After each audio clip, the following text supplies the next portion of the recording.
ಎಷ್ಟು ಚೆನ್ನಾಗಿ ಕಾಣ್ತಿದೆ ನೋಡಿ ಬಂಗಾರಿ. ನಿಂಗೆ ವಯಸ್ಸಾಗಿದೆ ಅಂತಾನೆ ಗೊತ್ತಾಗ್ತಿಲ್ಲ. ನೈಸ್ ಮಾಡಕ್ಕೆ ಬರಬೇಡ. ಇನ್ನು ಮುಂದೆ ಆದರೂ ಮುಚ್ಚು ಮರೆ ಮಾಡೋದನ್ನ ಬಿಡು. ಇಷ್ಟೇ ಅಲ್ಲ, ಈ ರೀತಿ ಒಂದು ಕುಟುಂಬ ನಿನ್ನ ಜೀವನದಲ್ಲೂ ಬರಬೇಕು.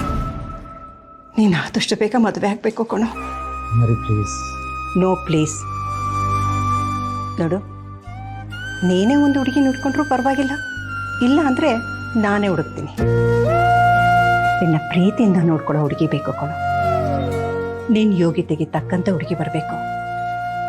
ಆದಷ್ಟು ಬೇಗ ನೀನು ಮದುವೆ ಆಗಬೇಕು. ಕರ್ಣನ್ಗೆ ಮದುವೆ ಆದರೆ ಏನು ಮಾಡ್ತೀಯ ಅಣ್ಣ? ಈಗ ನಿನ್ನ ಕೈಲಿ ಚೂರಾಗಿರೋ ಅಗ್ರಿಮೆಂಟ್ ಬಿಟ್ಟರೆ ಇನ್ನೇನೂ ಉಳ್ದಿಲ್ಲ. ನಿನ್ನ ಸ್ವಭಾವ ಏನೂ ಬದಲಾಗೇ ಇಲ್ಲ ಅಲ್ವಾ? ಸುಮ್ಮನಿದ್ದವನ್ನ ಕೆಣಕೋದು, ಆಮೇಲೆ ದೂರದಿಂದ ಇಣುಕೋದು. ಕೆಣಕಿದ್ರೇನೆ ನೀನು ಕೆರಳೋದು, ನೀನು ಕೆರಳಿದ್ರೇನೆ ಕೆಲಸ ಆಗೋದು. ಅದರಿಂದ ನಿನಗೆ ಉಪಯೋಗ ಬಿಟ್ಟರೆ ನನಗೇನಾಗಬೇಕು? ಇಷ್ಟು ವರ್ಷಗಳಿಂದ ನಿನ್ನನ್ನು ಕೇಳಬೇಕು ಅಂತಿರೋ ಒಂದು ವಿಷಯ ಇದೆ. ಕೇಳಿದ್ರೆ ಉತ್ತರ ಕೊಡ್ತೀಯಾ? ದಿನ ಜೊತೆಲೇ ಇದ್ದು ತುಂಬ ವರ್ಷದಿಂದ ಕೇಳಕ್ಕಾಗದೇ ಇರೋ ವಿಷಯ ಏನಣ್ಣ? ಆವತ್ತು ಆಗಬಾರ್ದಿದ್ದಾಯ್ತು. ಅದು ಇನ್ನೂ ನಿನ್ನ ಮನಸ್ಸಿನಲ್ಲಿ ಉಳಿದಿದೆಯಾ ತಾರ?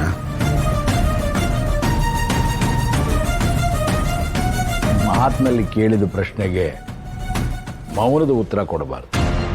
ನಡೆದೋಗಿರೋದನ್ನ ಬದಲಾಯಿಸಕ್ಕಾಗಲ್ವಲ್ಲ. ಅರ್ಥವಿದ್ರೆ ಮಾತು, ಅದು ವ್ಯರ್ಥ ಆಗೋದಿದ್ರೆ ಅದಕ್ಕೆ ಮೌನದ ಉತ್ತರನೇ ಸೂಕ್ತ.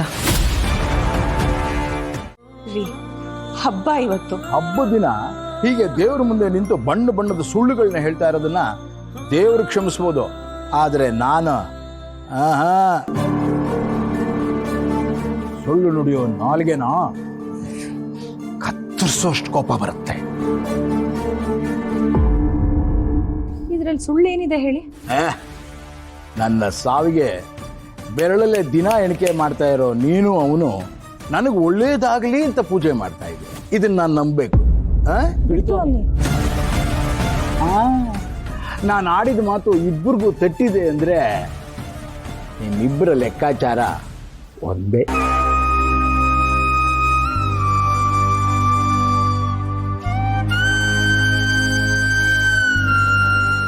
ಒಂದು ಪಕ್ಷ ಇವಳನ್ನಾದ್ರೂ ನಂಬಬಹುದು, ಸಾಸು ಎಷ್ಟು.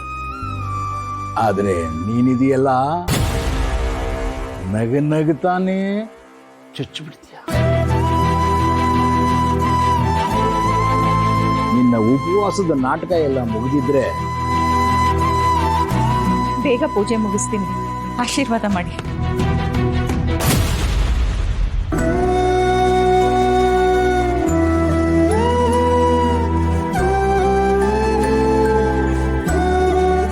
ಬೇಜಾರು ಮಾಡ್ಕೋಬೇಡಿ, ಅಪ್ಪ ನಿಮ್ಮಿಬ್ಬರನ್ನೂ ಒಪ್ಕೋತಾರೆ.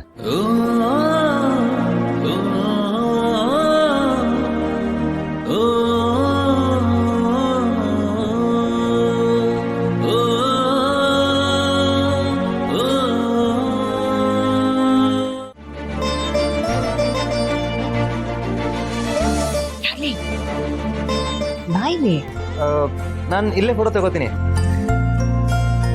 ಸ್ಮೈಲ್. ಫೋಟೋ ಶೂಟ್ ಬೇರೆ ದಿನ ಮಾಡಿದ್ರಾಯ್ತು. ಯಾರೋ ಈಗ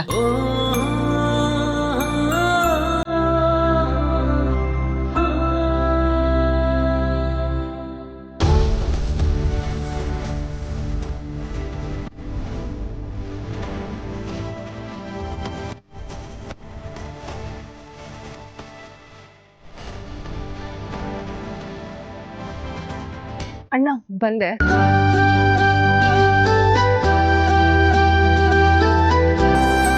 ಬಂಗಾರಿ, ನೀನ್ ಶಾಂತಿಜಿಗೆ ಫೋನ್ ಮಾಡ್ಬೇಕು ಅಂತ ಹೇಳ್ದೆ, ಮಾಡ್ಲೇ ಇಲ್ಲ. ಅಯ್ಯೋ ಹೌದಲ್ವೇನೋ, ನಾನು ಮರ್ತೇ ಬಿಟ್ಟೆ. ನಮ್ಮನೆ ಪೂಜೆ ತೋರಿಸ್ತೀನಿ ಅಂತ ಹೇಳಿದ್ದೆ ಅವಳಿಗೆ. ಪ್ಲೀಸ್ ಕೊಡ, ವಿಡಿಯೋ ಕಾಲ್ ಮಾಡ್ಕೊಡು. ಅವ್ರ ಹತ್ರ ಇರೋದು ಚಿಕ್ಕ ಮೊಬೈಲ್ ಅಲ್ವಾ ಬಂಗಾರಿ? ನಿಧಿ ಮಾಡ್ಕೊಡು.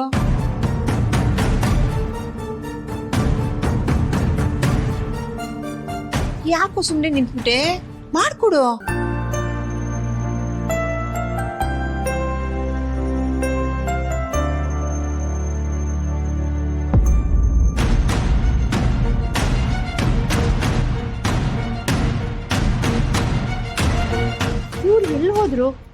ಯಾವ ಟೈಮ್ ಕೈ ಕೊಡ್ತಾರೆ? ಅತ್ತಿಗೆ ಅವ್ನ್ ಬೇಕು ಅಂತ ಹೀಗ್ ಮಾಡ್ತಾನೆ.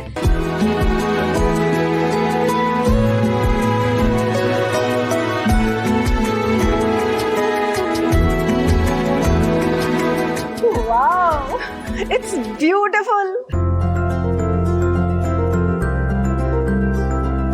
ನೀನ್ ನನ್ಗೆ ಎಷ್ಟೇ ಕಾಸ್ಟ್ಲಿ ಗಿಫ್ಟ್ ಕೊಟ್ರು, ನಿನ್ ಜೀವನಾನೇ ನನ್ನ ಕೈಗಿಟ್ರು, ನಾನ್ ನಿನ್ ಕ್ಷಮಿಸೋ ಮಾತೇ ಇಲ್ಲ.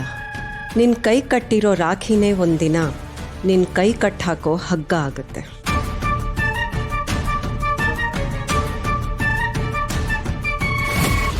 ಆದ್ಯಂತರ ಹಿರೇ ದೇವಿ ಆದಿಶಕ್ತಿ. ಏನ್ ನೋಡ್ತಾ ನಿಂತಿದ್ಯಾ? ಹೋಗು, ನಿತ್ಯನ್ ಕರಿ. ಆ ಕರ್ಣನಂತೆ ನೀದಾನಿ ಸರ್ ವಿಡಿಯೋ ಕಾಲ್ ಮಾಡ್ತಿದ್ದಾರೆ. ಹಾಯ್ ನಿಧಿ, ಚೆನ್ನಾಗಿದ್ಯಾ? ಹಾ, ನಾನ್ ಚೆನ್ನಾಗಿದ್ದೀನಿ. ನೀವು? ಬೊಂಬಾಟ್. ಮೋಡ್ಜಡಿ ಹತ್ರ ಮಾತಾಡೋಣ ಅಂತ ಫೋನ್ ಮಾಡಿದೆ. ಇಲ್ಲೇ ಇದ್ದಾರೆ, 1 ನಿಮಿಷ ಕೊಟ್ಟೆ. ಅಜ್ಜಿ ತಗೋ. ಏನೇ ಫೋನು? ಯಾರು? ಏನೇ ಹಾಲ್ಕವ್ವ, ಫೋನ್ ಒಳಗಡೆನೆ ಬಂದ್ಬಿಟ್ಟಿದ್ಯಾ? ಮತ್ತೆ ನಿನ್ನ ಹತ್ರ ಮಾತಾಡ್ಬೇಕು ಅಂದ್ರೆ ಹೇಗ್ ಬೇಕಾದ್ರೂ ಬರ್ತೀನಿ.